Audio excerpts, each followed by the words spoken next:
Tu es Seigneur de ce peuple, tu es roi de ce pays. Tu es la lumière dans ces ténèbres, l'espérance des affligés et la paix des angoissés. C'est toi. Nul n'est comme notre Dieu.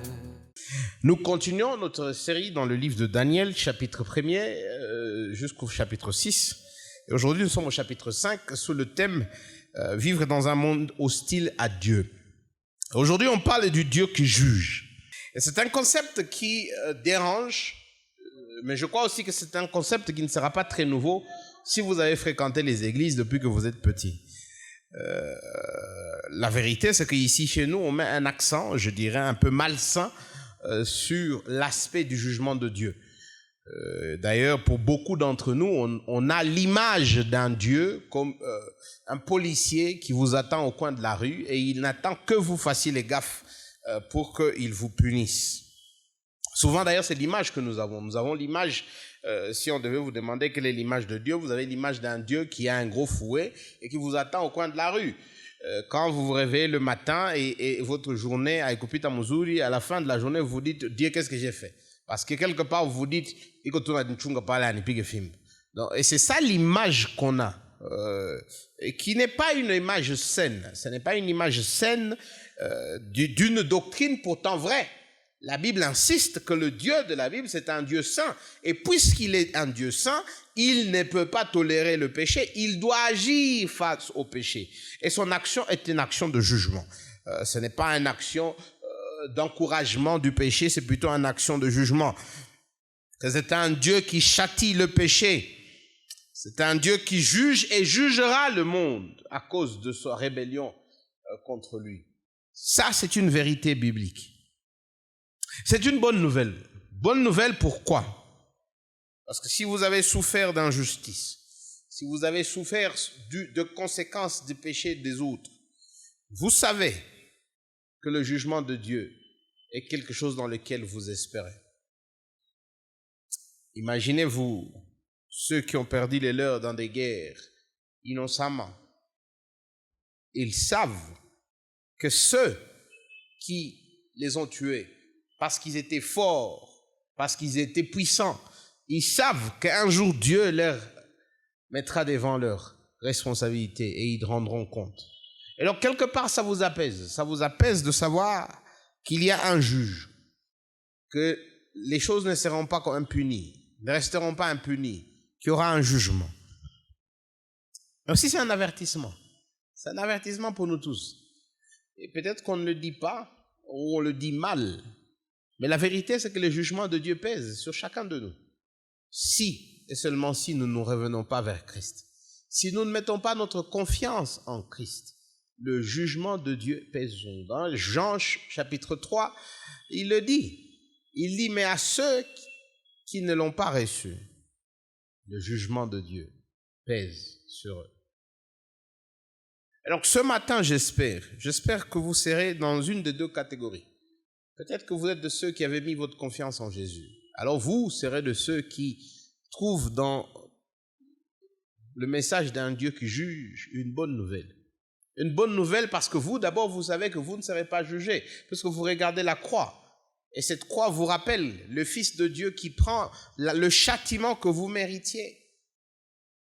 Et puis c'est un principe, c'est une réalité qui vous permet de vivre dans le monde malgré les difficultés, malgré les injustices, malgré tout le mal auquel vous ferez face. Vous savez qu'un jour Dieu les jugera. Dieu mettra les gens devant leurs responsabilités. Dieu leur demandera des comptes. J'espère aussi que ce sera pour certains d'entre vous un avertissement. Pour dire, c'est vrai, vous avez fréquenté l'église. C'est vrai, vous avez fait toutes les choses religieuses. Et si vous n'avez pas mis votre confiance en Christ, si vous n'avez pas cette assurance que l'Esprit de Dieu donne, que sur cette croix, c'est pour moi qu'il est mort, que sur cette croix, c'est mon péché qu'il a porté, que maintenant, je peux, avec Paul, déclarer qu'il n'y a plus de condamnation pour moi, eh bien, c'est peut-être un moment de commencer à réfléchir sur comment vous pouvez vous tourner vers Dieu et demander qu'il vous sauve. Parce que si vous ne le faites pas, le jugement de Dieu pèse sur vous. Et ce ne sera pas moi qui vais vous dire autre chose. On voit dans ce passage deux grandes sections. La première, c'est on voit un roi idolâtre. Daniel chapitre 5, on voit un roi qui pense que lui, il est devenu Dieu, qu'il a pris la place de Dieu. Et face à ce roi, on voit aussi, deuxième point, un Dieu qui juge, un Dieu qui rappelle à ce roi qu'il n'est qu'un humain, qui ne peut pas être Dieu, et que d'ailleurs il va subir le jugement de Dieu, et il va sentir que Dieu est Dieu. Qu'est-ce qu'on voit ici? On voit un roi, chapitre 5, versets 1 à 4, qui, en pleine fête comme ça, décide qu'il va prendre les outils qui servaient dans le temple, qui étaient dédiés à Dieu. Il va prendre ces outils-là et il va les utiliser, lui, le roi, pour montrer sa puissance, pour montrer qu'il était plus fort, qu'il n'avait pas de respect, ni d'honneur, ni d'estime à ce Dieu des Juifs qui ont perdu et qui sont ses esclaves. On voit un roi arrogant. On voit un roi qui, devant ses gens, devant la gloire, devant le succès, veut montrer qu'il est devenu au-dessus de tout, qu'il est devenu Dieu. Et Daniel lui explique, n'est-ce pas? À partir du verset 17, Daniel lui dit, ton père Nabuchodonosor, on l'a vu au chapitre 4 la semaine passée, que Dieu abaisse des orgueilleux. Qu'est-ce qui s'est passé? Il est devenu un grand roi et il a pensé qu'il était devenu un Dieu. Et Daniel dit au jeune Belchassar, est-ce que tu n'as pas appris la leçon de ton père? Est-ce que tu n'as pas vu ce que Dieu a fait à ton père quand il s'est élevé? Et toi, tu aurais fait la même chose. Tu vas même plus loin. Il lui dit, verset 23, tu t'es élevé contre le Seigneur. Les vases de sa maison ont été apportés devant toi. Et vous vous en êtes servi pour boire du vin. Toi et tes grands, tes femmes et tes concubines. Et après avoir bu ce vin, vous avez loué des faux dieux, des dieux d'argent, d'airain, de fer et de bois et de pierre. Belchassar a pensé qu'il était devenu Dieu. Et Dieu lui rappelle qu'il n'est qu'un homme. Et que tout ce qu'il a est détenu dans ses mains. Au fait, dans ce passage, on voit la définition biblique du péché. Souvent, les gens pensent que le péché, c'est seulement quand... En fait, ils définissent les péchés par les fruits du péché. La jalousie, le vol, le mensonge. Mais ça, ce ne sont que des signes d'une réalité de cœur. En fait, le péché, c'est une attitude du cœur qui usurpe la gloire de Dieu. Tout péché, pensez à n'importe quel péché, vous verrez qu'il découle d'abord d'un début où à un moment vous avez pensé que vous étiez devenu Dieu. Vous vous êtes élevé à la place de Dieu. Genèse chapitre 3, le serpent dit à Ève, vous savez que si vous mangez de ce fruit, vous serez comme de Dieu. Et quand vous définissez le péché comme ça, vous vous rendez compte que Romains 3, 23 devient très, très intéressant. Tous sont péchés et sont privés de la gloire de Dieu. On ne peut plus commencer à dire, ah non, ni où le tout, le où le katoshamamimba mon quartier. Ce n'est plus seulement ça. Ça devient aussi toi qui chantes le matin au soir à l'église, mais qui utilise Dieu comme un outil pour faire ce que toi tu veux.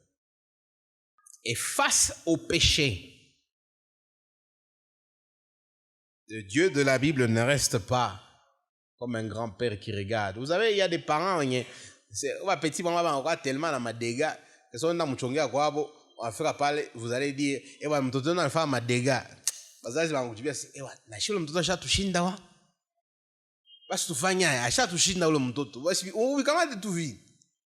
Dieu ne dit pas ça. Face au péché, face aux hommes qui se rebellent, face aux hommes qui veulent la gloire de Dieu, qui veulent se faire des dieux, eh bien Dieu les rabaisse. Il les juge et il les rabaisse. On a vu dans le chapitre 4, il l'a fait pour Nebuchadnezzar, le père de Belchassar. On le voit dans le chapitre 5, verset 25. 24, voici ce que Daniel dit. C'est pourquoi Dieu a envoyé cette extrémité de la main qui a tracé cette écriture. Tellement le crime était odieux, tellement l'affront. Le roi n'a on va voir si c'est Dieu réellement est Dieu. Ah, Dieu lui dit, je vais aussi te montrer que je suis Dieu. Il y a une main qui sort du néant et qui écrit sur le mur.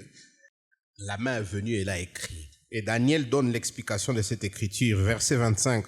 Voici l'écriture qui a été tracée, comptée, comptée, pesée et divisée. Et voici l'explication de ce mot, compter. Dieu a compté ton règne et il y a mis fin. Pesé, il a été pesé, tu as été pesé sur la balance et tu as été trouvé léger. Divisé, ton royaume sera divisé et donné aux Mèdes et aux Perses. On voit ici un Dieu qui ne joue pas, qui ne tolère pas qu'on joue avec son nom. On voit ici un Dieu saint qui n'accepte pas qu'on le défie. Et on voit ici un Dieu qui vient en jugement. Et quand il agit en jugement, il n'y a pas d'action retour. Il juge et il juge sérieusement. Qu'est-ce que tout ceci peut vouloir dire pour nous? Eh bien, je crois que quand on parle du jugement de Dieu, on ne peut pas ne pas regarder la croix de Jésus. 2 Corinthiens chapitre 5, verset 21, Paul dit, « Celui qui n'avait pas de péché, Dieu l'a fait devenir péché afin que nous devenions justice de Dieu. » Quand Jésus meurt, vous lisez les différents évangiles, vous verrez. À un moment, il crie, « Mon Père, pourquoi m'as-tu abandonné ?» Et Marc nous dit qu'à partir de 12 heures, il y a eu du noir jusqu'à vers 15 heures. Et tout ça, c'est pourquoi? Parce qu'il portait les péchés du monde. Et quand le Fils de Dieu porte les péchés du monde, Dieu fait exactement ce qu'il a fait à Belchazzar. Il ne joue pas. Même son propre fils, il le châtie. Jusqu'au point où le fils crie, « Mon Père, pourquoi m'as-tu abandonné ?» La première fois dans l'histoire du monde, dans l'histoire de l'univers, dans l'histoire, si vous voulez parler ainsi, où le Père et le Fils ne sont pas en communion, c'est le jour où ils portent les péchés du monde sur la croix. Et le Fils s'exclame, « Pourquoi m'as-tu abandonné ?» Parce qu'en ce moment, il reçoit le châtiment, il reçoit la colère de Dieu. Le châtiment que moi et toi, nous méritions. Et donc, nous, chrétiens, on regarde les dieux qui jugent, on le regarde avec les lunettes de la croix. On voit son jugement sur la croix. En même temps qu'on voit son intolérance face au péché, mais en même temps, on voit que ce jugement sur Christ nous épargne d'être jugés. C'est comme ça que Romains 8, Paul peut dire, il n'y a plus de condamnation pour ceux qui sont en Christ Jésus. Pas parce qu'ils sont parfaits, pas parce qu'ils pensent à Dieu tout le temps, mais parce qu'ils sont cachés en Christ. Parce que Christ a pris leur jugement. Parce que Christ a payé leur châtiment.